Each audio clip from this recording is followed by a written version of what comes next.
Welcome back, guys, to another video. So GRIZZ channel. Y'all thought I was done with the intro? Nah, hit it. You better love me again. You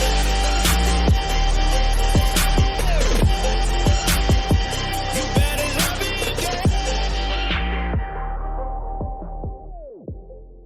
Welcome back, guys, to another video. So GRIZZ channel. Today, I will be giving you guys the tips, the tricks to rank up in boxing beta. So, as you guys know, in my last video, I hit diamond. Still very proud of that. I love these gloves. So I'm gonna give you guys the tricks to get to diamond or to get to the rank you guys want to be at. I have not tried or will not try to go to platinum, so I will not guarantee platinum or diamond.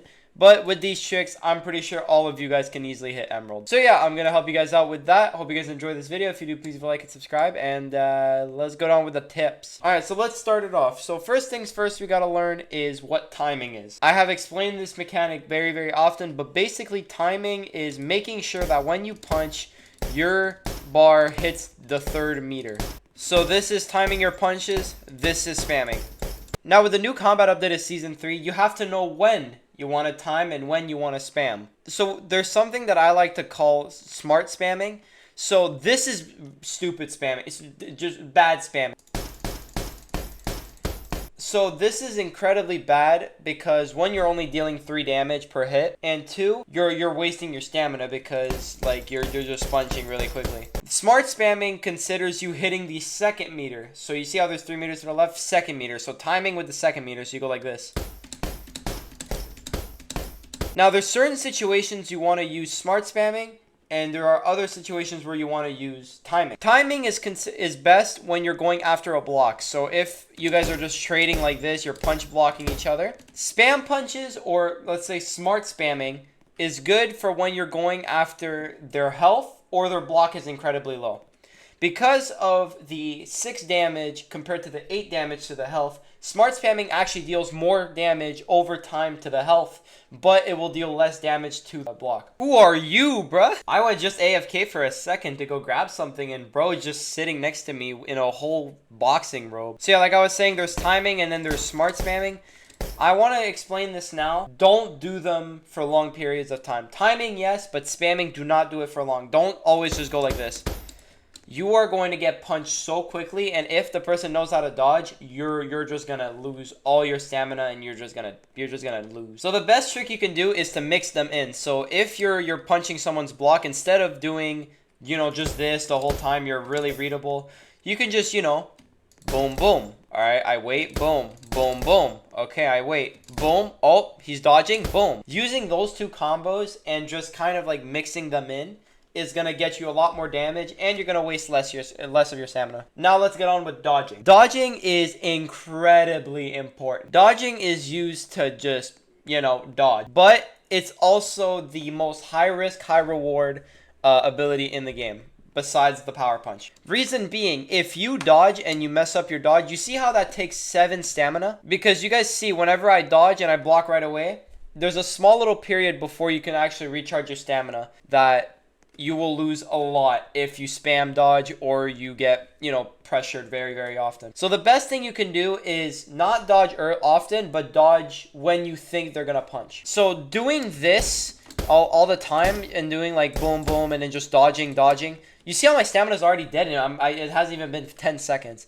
So making sure that you dodge at the right times is smart. So let's say you're fighting someone who fights a lot like me, where it's just, you know, very time heavy and they just only do this. When you see they punch once, you'll expect the second one to come. So you do like a punch dodge. Okay, that's one. Okay, you go back. Oh, he does it again. Punch dodge.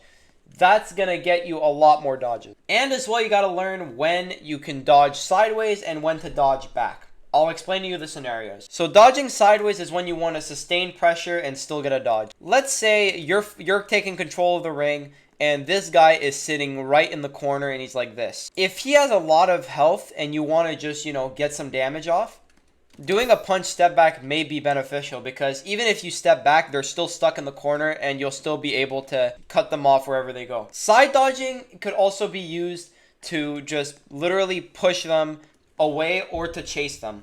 Let's say this guy is in the middle like this and he's punching you, and you always see that he kind of moves to his right. What you can do is, as you punch, if he does a step back like this, you can punch, dodge, and you'll be right on his tail. This will help you stay closer to him and maybe land a few extra punches that he will probably not see coming. So just to recap again, step backs are good if you want to disengage or you just want to get a little bit of poke. So you just do this, back up. And a lot of fighters, what they'll do is they'll kind of get annoyed and they'll start trying to force a fight, which will give you some time to regenerate, which is very good for you. And side dodging, you use it to chase or you want to sustain pressure. Let's say he's really low in the corner. You use side dodges to dodge and you'll be able to stay right in front of your opponent. Now, I've had the question asked before, GRIZZ, peekaboo or just standard dodges? I say standard because there's a lot more movement involved. If there were maybe a bigger dodge range with the peekaboo, maybe.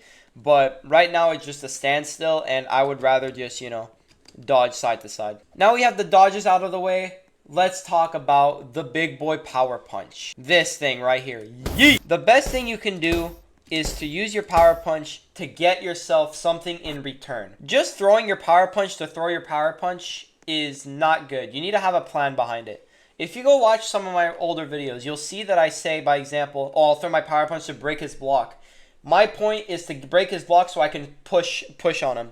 Let's say my opponent has 100 HP, but his stamina is at 20 with 30 block. I will probably use my power punch to break his block so then I could just keep fighting. Because if he dodges a lot, he'll have no stamina, and at the end I will deal more than 25 damage. At the same time, it also works with stamina. Let's say his stamina is incredibly low, and he has low block. You try and force his stamina low, you power punch him, knock him down, you'll get some time to heal up. Just throwing it to throw it isn't good. If you do not chase after throwing your power punch, it's either you didn't have a plan or you just used it to make him back off. So it's better sometimes to save your power punch, but don't save it too long. Let me explain. Saving it too long, you're ruining a chance of getting another power punch. So the more that your power punch is at 100, the more that you just punch and deal damage, usually gaining your power punch would be lost. So sometimes throwing your power punch just to get it to reset so you'll get a second one is good. So that's why sometimes just going for the block is good, because then you'll get some pressure, but then you'll be able to regain your power punch. So again, recap, power punch, use it incredibly wisely, but don't wait too long to use it. Have a plan behind it. Think. You see his block is really, really low? Okay, break his block, then use the power punch. Okay. You see he spam dodges a lot. Okay, wait until his stamina is low, then use a power punch. Now, of course, you don't have to think like that and say like, oh my god, I need to think. Just, you know, if you see a cue that you think you should throw your power punch, do it. Now, next thing we want to talk about is the block. I'm giving you guys, by the way, one tip for each sections of boxing beta. So the block is the most underrated skill in boxing beta. If you guys go in my first video of season 3, there was a comment that stuck with me. The comment was about dropping your block. And I just realized that a lot of you do not understand what dropping your block is. So dropping your block is a trick that a lot of us use to regenerate our block when it's low. So let's say I'm fighting someone and my block goes down to, let's say, 10. I will try and fight without it until I get my block back. Now, forcing a fight with without your block is very, it's not good. I'll put it that way. It's not good. So what I suggest you do is you just try and disengage. Let's say your block is really low. Your block is low and he's winning on your trades. You just do a step back and you hold your block. When he gets close to you, you drop it, do a few punches, do a few combos, dodge, and then when your block comes back, you block again. The reason we do this is because if your block gets punched in any way, it could be a spam, it could be a time punch, it could be a power punch, it could be anything, the timer that it takes for your block to come back resets. If I remember correctly, it's somewhere in the 4 seconds. So this is why we drop our block. So it gives us time to reset our block and come back to the game. Sometimes even taking some health damage is worth your block because your block is technically 30 extra health. And speaking of block, again, you will probably be blocking 90 to 95% of the fight. So this is why getting used to the block and dropping it is incredibly smart. Oh, this is my first fight with the diamond gloves. I just realized. That's pretty cool. I'm just going to show you guys what I mean by blocking in a ring because it'll be smarter. So here, I'll let him break my block here. So you guys see I have low block. I'm going to go back, and then when he gets close, I'm just going to go back in there. Okay, I go back. You see he goes back. He's going to try and force a fight. There you go. You can see he's not managing his block well. You can see he brings it up very often, which lets me just punch it very often. So here, I'll let him break my block just to show what I mean here. So he breaks it here. I go back and I wait. He gets close to me. I just drop it. I play without it. My block is back and I play it again. This is how you guys want to use your block.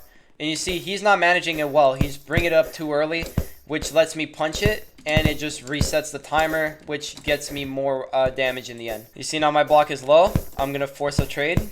There you go. Now my block is back and his isn't. So I'm just going to go and do my spam punches. Here, I'll show you the spamming here. He has low block, so I just spam. There you go. And guys, I wanted to put a little disclaimer. Do not, and I repeat, do not try and learn everything in one day. I suggest take one of my tips that I took today, or one section of the video, and try and learn and try and get some tips from that today.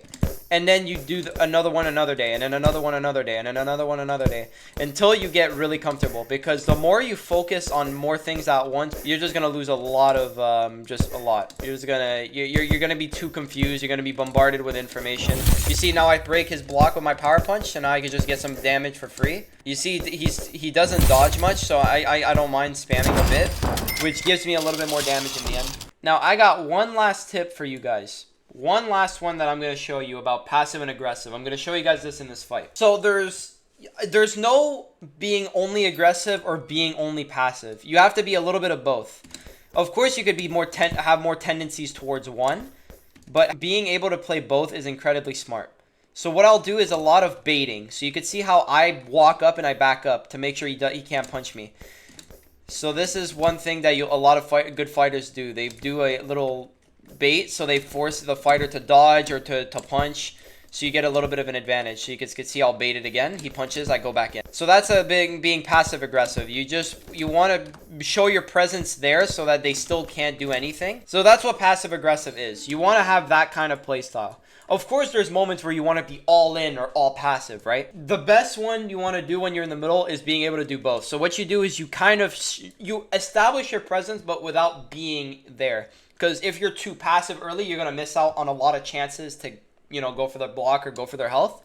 And if you're too aggressive early, if you do it wrong, you're going to just lose all your stamina really early.